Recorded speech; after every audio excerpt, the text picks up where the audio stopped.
जय श्री कृष्ण। एक जगह पे कबीर साहब लिखते हैं कि साहेब सबका बाप है, बेटा किसी का नहीं, बेटा बन के जन्म लिया सो साहेब नहीं।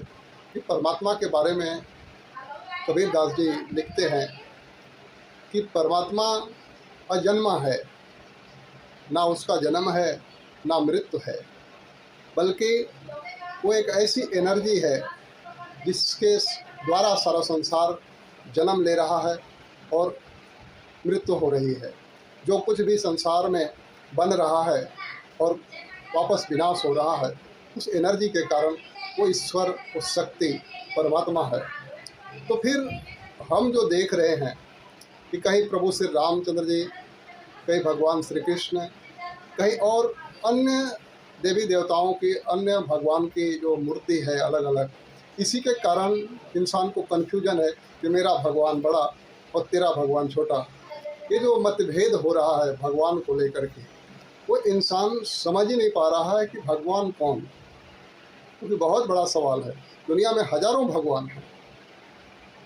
तो ये जो मंदिर है, हर जगह पे मूर्ति पूजा जो हो रही है, चाहे प्रभु श्री राम की हो, प्रभु श्री कृष्ण की हो, भगवान शंकर जी की हो, या जो भी है, ये महापुरुषों की मूर्ति है। ये अनन्य भक्त जो भक्ति भाव में इतना लीन कि स्वयं भगवान जैसा ही हो गए। कहते हैं कि जैसे बूंद सागर में मिलने के बाद सागर हो जाती है, उस लेवल की इनकी भक्ति थी, जिसके कारण ये भगवान हो गए। लेकिन भगवान एकमात्र एनर्जी है जो निराकार रूप में है। ये हर ग्रंथ में भी लिखा गया है। भगवान श्री कृष्ण भी कहते हैं कि अर्जुन, मुझे जो तू देख रहा है मैं वो नहीं हूँ, ये देह मैं नहीं हूँ, ये मैं देह कभी न कभी मेरा इस दुनिया से नष्ट हो जाएगा, ये रूप मिट जाएगा, लेकिन मेरा जो असली स्वरूप है, जो निराकार विराट स्वरूप,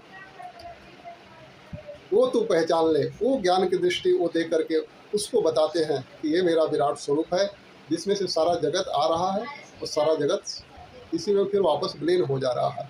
तो उस निरंकार शक्ति, वो जो ईश्वर की शक्ति है, कहते हैं कि हमारे हृदय को धड़काने वाली कौन सी शक्ति है, हमारे नाड़ियों में रक्त कौन दौड़ा रहा है, किसके द्वारा हमारी आंखें देख पा रही है, किसके द्वारा हमारे कान सुन पा रहे हैं, तो वो एनर्जी है परमात्मा। और उसी एनर्जी को कहते हैं कि हम में तुम में खटक हम में सब में व्यापक राम।